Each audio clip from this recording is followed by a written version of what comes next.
Welcome to Last Call. Another week and another Greyhound success across the board. Caden, Colford, Jake Helton will hop right into the Greyhounds, and we'll start with football. They had to face the newcomer in the Great Lakes Valley Conference. That is Lincoln University, and, well, they laid the smackdown on the newcomers in the conference. A huge win on that side of the football. 50 points put up.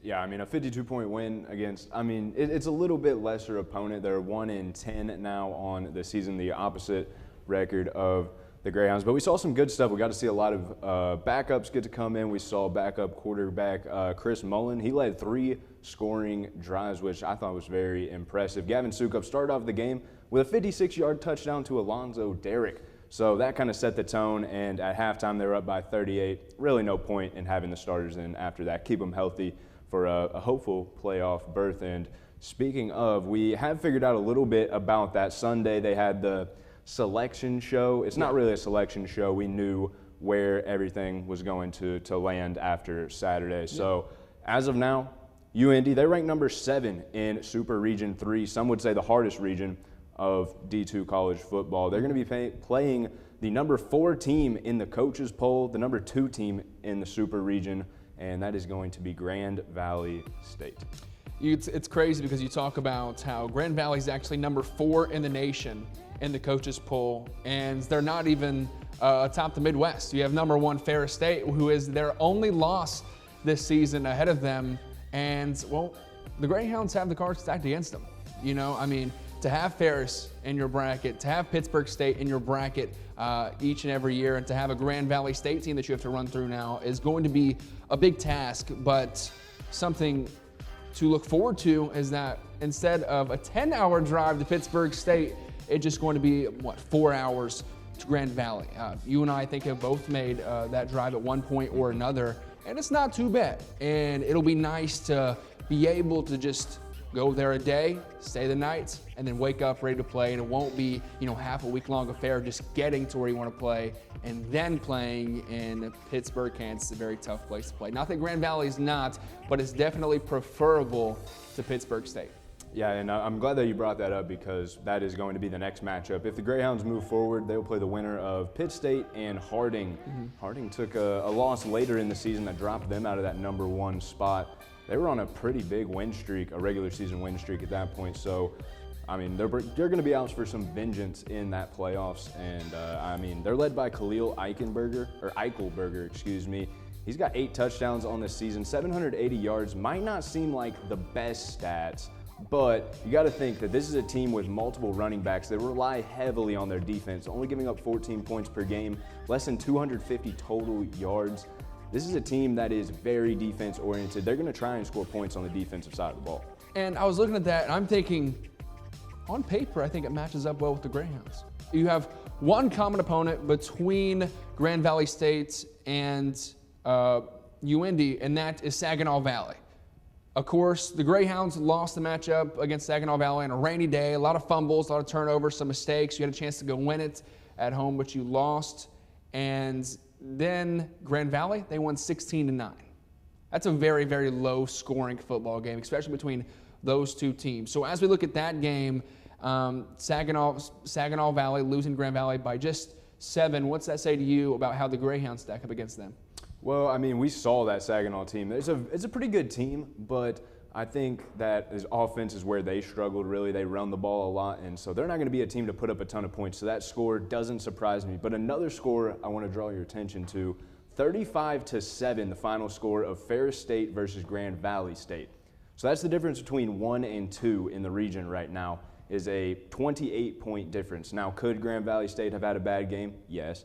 And I think that also that this Greyhounds offense there's a chance that they could overpower the defense of Grand Valley State. So in my opinion, this is the best matchup they could have asked for in this super region. And you don't have to go face Pittsburgh State, who's been looming over you for, it seems, a couple years. I know Coach Keevers actually put out an interview. He made sure to put the conference trophies on display as he was previewing this matchup with Grand Valley. And it's a program that he's very familiar with, that he spent some time with in his coaching career.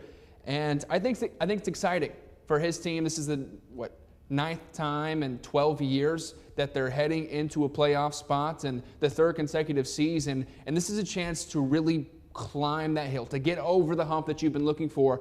And after you win one playoff game, I mean, stuff gets rolling from there, and it's exciting to see where this team goes. So many weapons, obviously a great staff, great head coach, and I'd like to see the Greyhounds do a lot. Yeah, I think that what you said also is exactly the thing. You get a win, it makes you feel good. You beat the number 2 team in the nation. What's the number 6 or number 8? Anything else below that? You know that you're capable of beating them. So I think that that's going to be big for them, getting that matchup against Grand Valley State. I personally think it is a more favorable matchup for them, and I would love to see the Greyhounds make a trip, well, to the national championship, obviously. So we'll start with Grand Valley. How do they win that game? What has to be UIndy's calling card if they want to make it to the second round of the NCAA playoffs? They're going to have to be able to pass the ball, and I think that's something that they've done very well throughout the season, but I think it's going to have to be backed by the run game. They're going to rely on John Lewis to pick up those 3rd and shorts, though, get them closer on 2nd down, make it a little bit more manageable. That's going to be the big difference. If John Lewis can impact this game in the short game, then I think that opens it up for Gavin Sukup to be able to air it out. And obviously, that defense is going to have to match the intensity of Grand Valley State because they're coming to shut out the Greyhounds. And it was nice to have a solid lead going into halftime against Lincoln. Obviously, you win that matchup 52-0, and John Lewis alongside Gavin Sukup, alongside tons of guys on the defensive end and offensive end, get to kind of hang back. You don't put your body on the line for at least a half, and a half of football is a lot of toll, a lot of wear. So to have that half of rest means a lot heading into this week, and obviously I expect a lot of intensity early on today, tomorrow, but as you get closer and closer to the weekend, you're going to see people start taking care of their bodies. You want to go in 100%. And I'm with you. I think their offense can beat a great defense as long as their defense stands firm. If this is a shootout, Greyhounds win. I'd like to think so at least. Yeah, I mean, I think it's you could compare this UIndy offense to that of Ferris State. I mean, it's not too different on the stat side, and I think that we could see the same thing. I mean, it would take a very dominant performance to put up a 35-7 win, but I mean, in a close one, I like the Greyhounds in this one. I do too, as well. We mentioned a stampede success for the Greyhounds, not just football winning 52-0, but 2 basketball coaches getting their first wins within the past couple weeks. Scott Hetty would win against Kentucky Wesleyan, and Jameis Sharp would win against Purdue Northwest, the first win of the women's season. And another coach, a little bit more tenured here at the university, just notched 200. Jason Reed knocked off number 20 in all the land, the Quincy Hawks, at home at the Ruth Lilly Fitness Center for the volleyball team as they inch into the conference tournament, and they're getting better and better, Jake. Yeah, I mean, it's a very fun team to watch. They really bring the energy, and this game happened to be the one that the swim team shows up to. Yeah. Everyone loves that game. The entire swim team shows up in their swim attire. I'll let you imagine that, but it's a very fun environment. Everyone's running around the top, screaming, yelling, and it's very fun, but don't let that undermine how big of a win this was for Coach Jason Reed. Not only number 200, he beat the number 20 team in the nation, put himself in a pretty good position to lead his team somewhere in the GLVC tournament. They play number 2 Maryville on Friday, so we'll get pretty much straight into that action. Not much downtime for either squad. But to knock off the best team in the conference by a mile means a lot. And to do it in 4 sets as well. But that doesn't really tell the story. This match was a lot closer than it seemed. The lead changed at least 9 times throughout this contest. But when it came down to it, Sophia Parlanti, 18 kills on the night. She was the calling card for the Greyhounds. They went back to her time and time again, and she proved why she's the leader of the squad. Right, and obviously a big hug shared between her and Coach Reed at the end of this game, and I'm excited to see where they go through the rest of their season.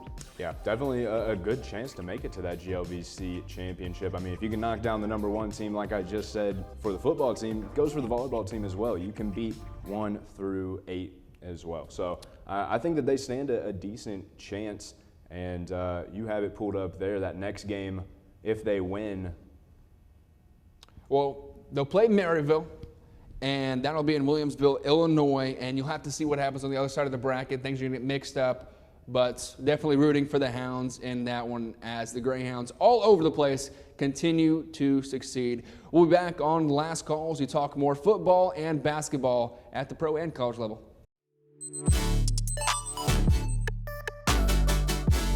Good morning, Greyhounds, and welcome back to your Wednesday show.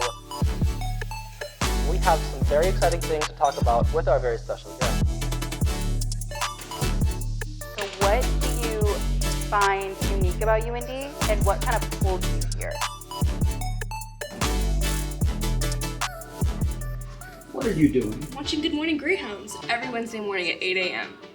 Talk to UINDY football, but it is the biggest week of the season for the Indiana Hoosiers. And we've been talking about this matchup week after week after week after week. No matter we were talking about Nebraska, Michigan, we were always looking towards the Ohio State game, and that is coming up on Saturday. Number 2 versus number 5 in the country, Jake. Yeah, what was once a hot take is now a very common held opinion. There is a good chance that Indiana could shock the world this week and take down Ohio State. Let me go through a quick little rundown Give it to us. of this real quick. Right now, Ohio State, in some rankings, they're the number 1 defense.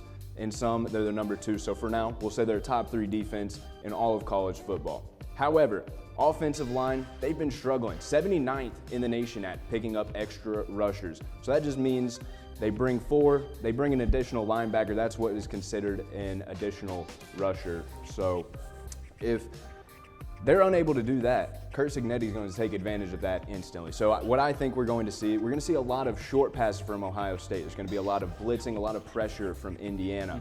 And I would expect Jeremiah Smith, a lot of slants are going to be coming his way. He's going to be throwing those underneath routes. Problem for Ohio State, Will Howard, he's thrown a couple of interceptions, namely to Penn State. That same exact route, it was a 3rd and short, tried to throw that slant route. The Penn State safety undercut it, pick 6 to start the game. So a little bit worrying for Buckeye fans. The other thing is, as I said, Indiana has Curt Cignetti on their team. That's quite possibly the best advantage you could have in all of college football right now. I mean, he's proved himself to be one of, if not the best coach in college football right now. And I have no doubt we will see him out-coach Ryan Day this weekend. For Indiana, it's been their offense that has taken them this far. It seems like they're putting up a 50 ball every other game. Or not every other game. They're putting up a 50 ball almost every game, Jake. They did not trail in a game until, Michigan State, when they went into the half down 10.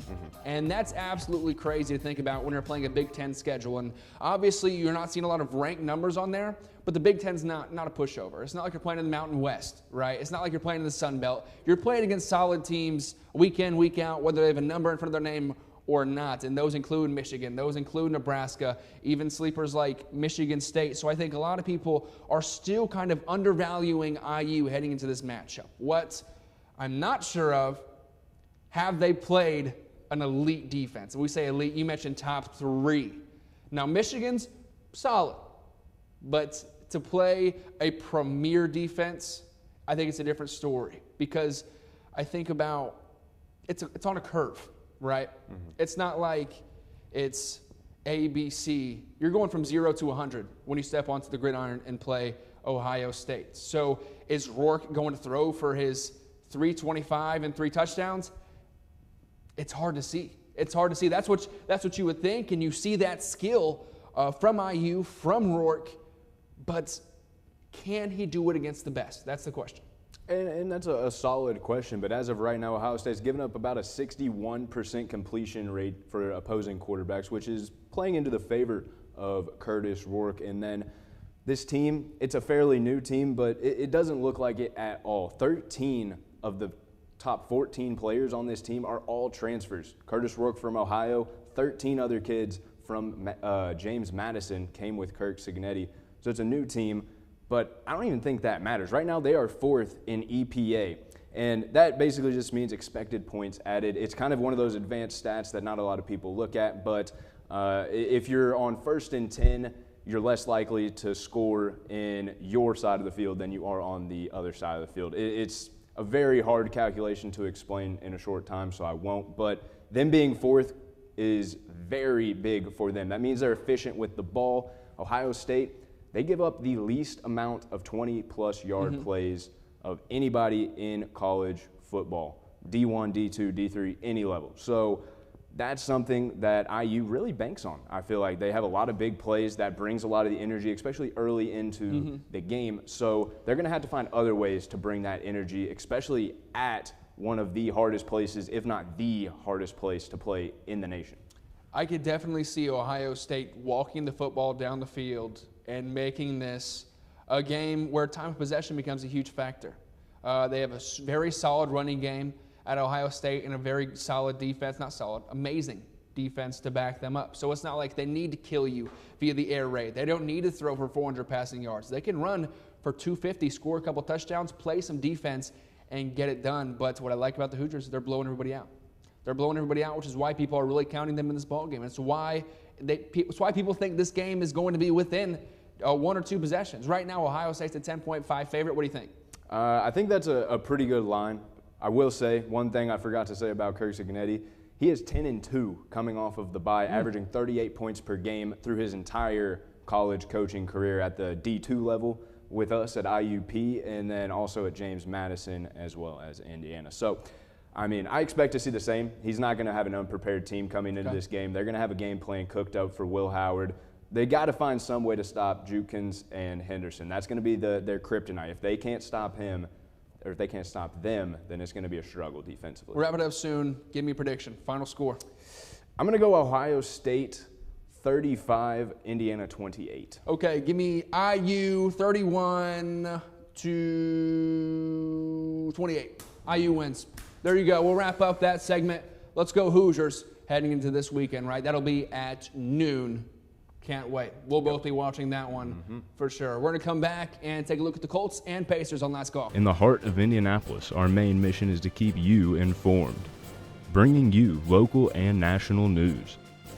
With the upcoming presidential election, there's no better time than now to tune in. But the most important part is you. This is UINDY TV News.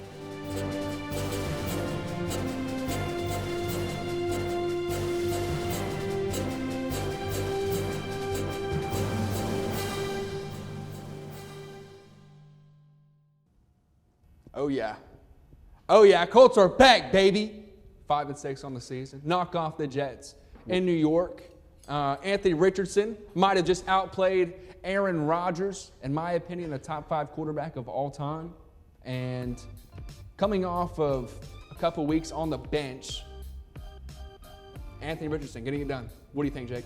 Well, I just heard in my ear 10 years ago, and I think that's the correct thing. After this injury, Aaron Rodgers has really not been himself, but I would agree with you. I think Anthony Richardson played the better game. He also led the game-winning drive, which I thought was very impressive, the composure he showed, and he looked like a veteran quarterback. So I think Shane Steichen's plan, unbeknownst to all of us, really worked out. I think he had it cooking the whole time. He's like, I'm going to bench him. I'm going to make everybody in the fan base hate me more than they hate anybody ever. And then I'm going to start him, make him look like a god. And that's exactly what he has done right here. Anthony Richardson looking like one of the best players. I mean, he was probably one of the top 5 quarterbacks yesterday had Bo Nix not absolutely went off. I think he might have been up there. I'm not going to let everybody get away saying that Anthony Richardson should be benched because I was the one person saying that Anthony Richardson had no reason to be sat on the bench. And while it did work out, I don't think that was the plan. I'm glad it worked out. It did light a fire under Anthony Richardson. I'll tell you that. We're hearing stories that he was there before everyone else. He was leaving after everybody else, extra hours in the film room. And I think people had the wrong idea of Anthony Richardson after he stepped off the field and said that he was tired in the press conference the one game. When they didn't look at the play, he was being harassed time and time again because the offensive line could not protect anything, could not block for anything. And everybody hated on the guy when he said he was tired. When he was the only person on the Colts, I feel like week 1 through X that was actually giving everything that he had. And I think we saw that come to fruition today. And I think the hours he put in because of being benched helped a lot. Do I give the credit to Shane Steichen? No, I give the credit to Anthony Richardson for coming out and playing some football on Sunday. Well, I mean, 3 total touchdowns. He really proved that he should have the starting job. I won't sit here and act like I don't have video of me saying he should be benched and Joe Flacco should start. I definitely did say that, but I'll accept my defeat, and I will move on, and we will move on to someone who's not doing so hot, the Indianapolis Pacers. Well, honestly, I kind of thought they'd be worse. They're right at 500 right now, and the three wins that they do have are over 500 teams. They're not amazing, but we weren't expecting amazing. I think the Eastern Conference Finals was a fluke. I think you might notice that if you listen to the way I talk about this team. But the good news is you're heading into the Raptors here tonight, and they're the worst team in the league, coming off of a solid win against the Heat. So you have a chance to kind of string your game along, get everybody acquainted if that's still an issue, as the Pacers are kind of rebranding themselves. I think they're kind of going through a culture shift. They're finding new options on the offensive end and trying to develop something defensively. What do you think, Jake?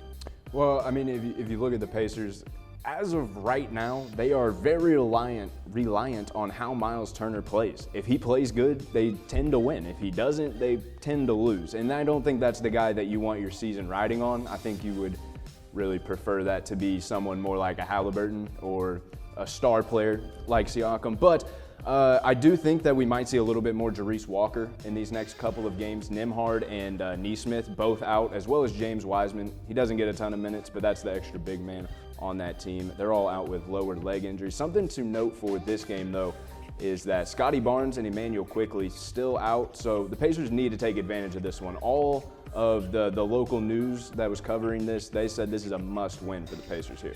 100%. It has to be, right? They have 2 wins on the season. They have 2 wins on the season. This Raptors team, without 2 of their best players, is no good. So what you can't go in is go and expect to win, right? And that's what I'm afraid of, because all of last season, everybody was telling the Pacers how good they were, right? You guys are so great. You guys have the best offense that the league has ever seen. And then when it comes to playing teams like Boston, that offense couldn't do anything, right? When you played a team that's great defensively. So I think we need to start holding the Pacers. If we want to see them play at a high level, we have to hold them to a high standard. And I know I talk bad about Miles Turner, how he could be better, and how Tyrese Halliburton could be better. I do see the potential in the squad. I see the potential for them to not only be effective on the offensive end, but both ways down the court. And I think it starts with games like these. You have to win the must-wins. And like you were saying, I agree with you. This is a must-win against the Raptors. And it's not like the Pacers aren't doing the right thing. They're getting the ball to the right people. If they're going to be doubling Hallie and they're going to be helping down on Siakam down in the paint, I mean, you have to be able to find the open people. For them, it's been Benedict Mathurin. That's been the third option for them, and honestly, I would love to see him shoot the ball a little bit more. I mean, he's getting a ton of shots every game, but this is someone that on another team, he could be a star. I mean, you put him on a Raptors team, you put him on a Rockets team, he could be the best player on that squad. So I think that's something to look at as well. But how about the NBA Cup? I was expecting them to come out and dominate like they did last year. Has not been that as so far. I mean, they bad loss to the Heat, gave up 30 to Bam and what was it? Duncan Robinson. Yeah, couldn't even think of his name. Tearing up the Pacers too. But Pacers did win the second. You mentioned Ben Mathurin. That's one guy that I want to talk about, because when I talked about kind of shift identity in the Pacers, this is what I'm talking about. Because we see Tyrese Halliburton, his shots have gone down tremendously, at least in terms of how many he's taking. We're not seeing numbers as high as last season. Instead, those are being translated to Ben Mathurin, which honestly has looked solid as he's transitioning into the role, trying to be the guy for Rick Carlisle's Pacers. He had 38 the other night, which is, I think, a career high for Ben Mathurin. I've never heard of him having near 40 points in a game, but for him as he develops into the guy, I think that's why the Pacers are starting to see some rockiness on the offensive end. Where are his shots coming from? Are we isolating him? How is he distributing the ball? All this kind of stuff. Who are we taking shots from? Are all questions that the Pacers are asking themselves right now as they try to turn Ben Mathurin into a superstar and kind of make Tyrese Halliburton the distributor instead of the guy on this team. At least that's how I see it. Yeah, I mean, if I'm a coach, I think that I would like to try and make this a big three. Obviously, it's not going to be big three name-wise, but playing-wise, skill-wise, I think you got Halliburton, Siakam, and Benedict Mathurin. Those are going to be your top 3 scorers. you add a defender to that team, I'm way more confident in this squad. That's the one thing that they're missing is that defense. I saw it a lot better last night against the Heat. They got a couple steals. They played pretty good defense down low against Bam. He still had, I think, 28 points, but that's going to happen. He's a good player. So what I'd like to see them do is just guard on the perimeter a little bit better. I saw Halliburton get blown by. I think Miles Turner got blown by. Duncan Robinson was blowing by people, which, I mean, if you ever watched him play, he's not the quickest guy on the block. So.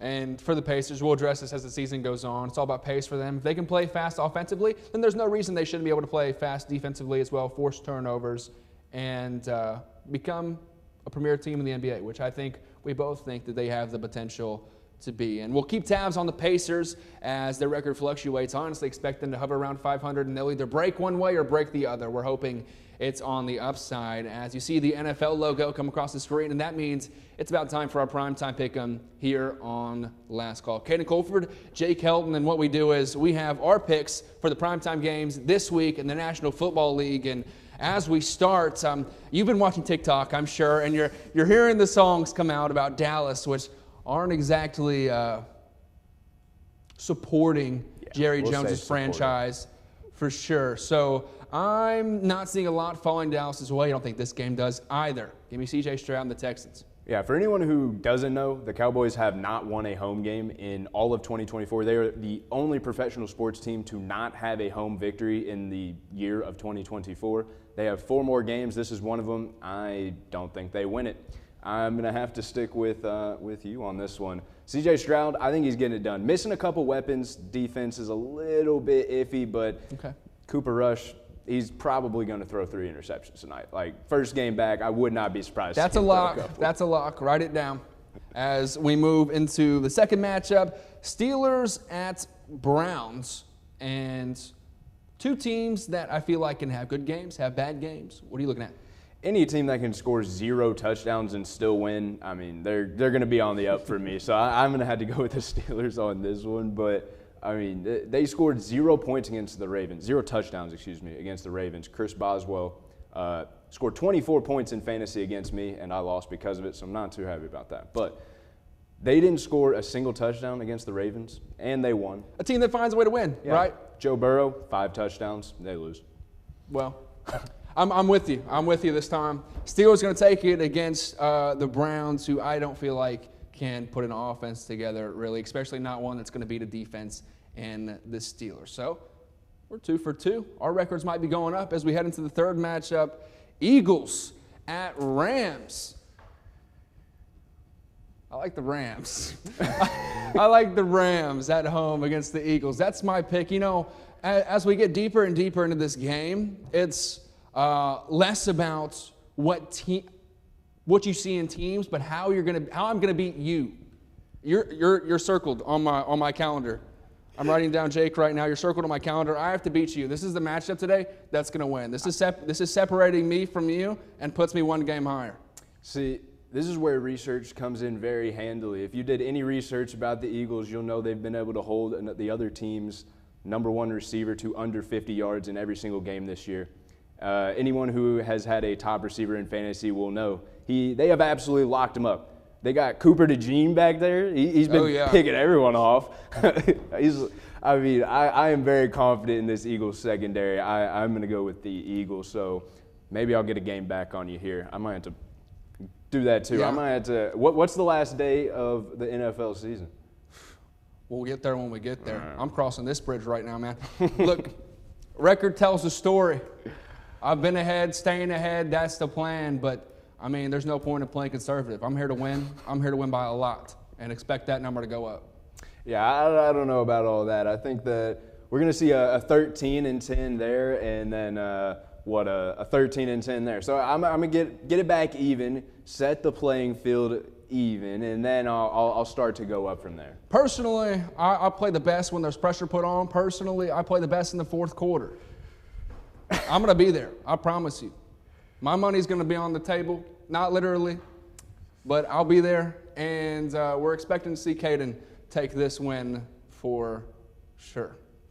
Caden Colford, Jake Helton, we'll see who wins this matchup as the NFL season foils out in 2024.